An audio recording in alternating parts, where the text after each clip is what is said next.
कहते हैं कि हर घर में एक बेटी का होना बहुत ज़रूरी है, क्योंकि बेटियां माता पिता के दर्द को समझती हैं। ये कितना सच है कितना नहीं, आइए एक कहानी के माध्यम से समझते हैं। नमस्ते दर्शकों, मैं हूँ गुंजा और आप देख रहे हैं टून डिजिटल स्टोरी।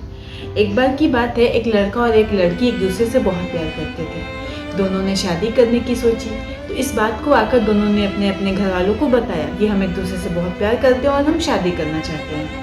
दोनों के घर वालों ने इनकार कर दिया इस बात से कि वो इस शादी के लिए राजी नहीं है। फिर दोनों लड़का लड़की भागकर शादी कर लेते हैं। उसके बाद लड़का अपने घर गया अपनी पत्नी को लेकर के, तो वहाँ उसके माता पिता उसे स्वीकार करने से इनकार कर देते हैं और घर से निकाल देते हैं और कहा कि तुम हमारे लिए मर चुके हो, तुमने हमारे खिलाफ जाकर शादी की है, तो आज के बाद हमारा और तुम्हारा कोई रिश्ता नहीं है। लड़का को इस बात का बहुत बुरा लगा।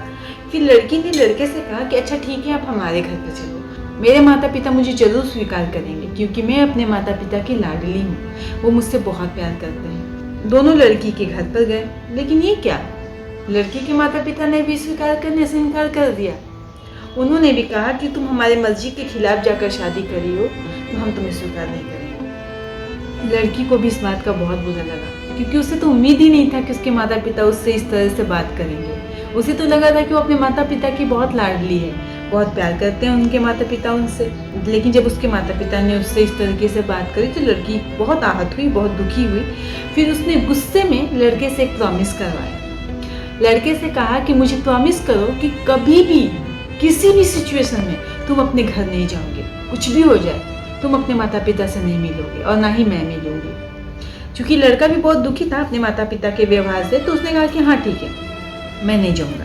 फिर दोनों अपना एक अलग आशियाना बनाया, एक प्यारा सा घर बनाया जिसमें दोनों बहुत ही प्यार से अच्छे से मिलजुल के रहते थे। तो एक दिन की बात है, उस लड़के के पिताजी जैसे तैसे पता लेकर उस लड़के के घर पे भागते भागते आए और उससे कहा कि बेटा जल्दी चलो, तुम्हारी माँ बीमार है और वो कब से तुम्हारा ही नाम लिए जा रही है। जब से तुम घर छोड़कर आए हो तब से तुम्हारी माँ सिर्फ तुम्हारा ही नाम लिए जा रही है, जल्दी चलो बेटा।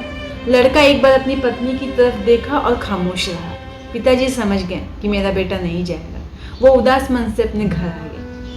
फिर एक दिन लड़की की माँ भागते भागते आई और आकर लड़की से कही कि बेटा जल्दी चलो, तुम्हारे पिताजी बहुत बीमार हैं, वो हॉस्पिटल में एडमिट हैं और तुम्हारा नाम ले रहे हैं, जल्दी चलो अपने पिताजी से मिलने। बेटी न आओ देखी न ताओ और नंगे पैर दौड़कर हॉस्पिटल पहुंच गई। लड़का सब कुछ देख रहा था लेकिन खामोश था। फिर कुछ दिन के बाद उस लड़के को पहला संतान हुआ, जो कि लड़का हुआ। फिर कुछ सालों बाद दूसरा संतान हुआ, वो भी लड़का हुआ। 1-2 साल के बाद फिर तीसरी संतान हुई, लेकिन इस बार लड़की हुई। वो लड़का बहुत खुश था क्योंकि उसको लड़की हुई थी और वो बहुत खुश था। उसकी खुशी का कोई ठिकाना ही नहीं था। फिर उस लड़के ने अपने जीवन भर की पूरी कमाई एक शानदार पार्टी देने में लगा दी, क्योंकि वो अपनी बेटी होने पे इतना खुश था कि उसे समझ में नहीं आ रहा था कि वो क्या करे, और जितना पैसा था उसके पास सब उसने पार्टी में लगा दिया। तो उसकी पत्नी ने आश्चर्य से पूछा अपने पति से कि मुझे एक बात बताओ, जब तुम्हें 2 लड़के हुए तब तुम इतने खुश नहीं हुए, एक रत्ती भर भी 1 रुपया तुमने अपने बच्चे के लिए नहीं लगाया, लेकिन लड़की हुई तो इतना शानदार पार्टी, इतना सब कुछ, सारा पैसा ही खत्म कर दिया। तब लड़के ने कहा कि हाँ, बेटी के होने पर इतनी शानदार पार्टी इसलिए दी है क्योंकि जब मुझे अपनी बेटी की ज़रूरत होगी, जब कभी मैं हॉस्पिटल में एडमिट रहूँगा तो नंगे पैर भागे दौड़ी चली आएगी।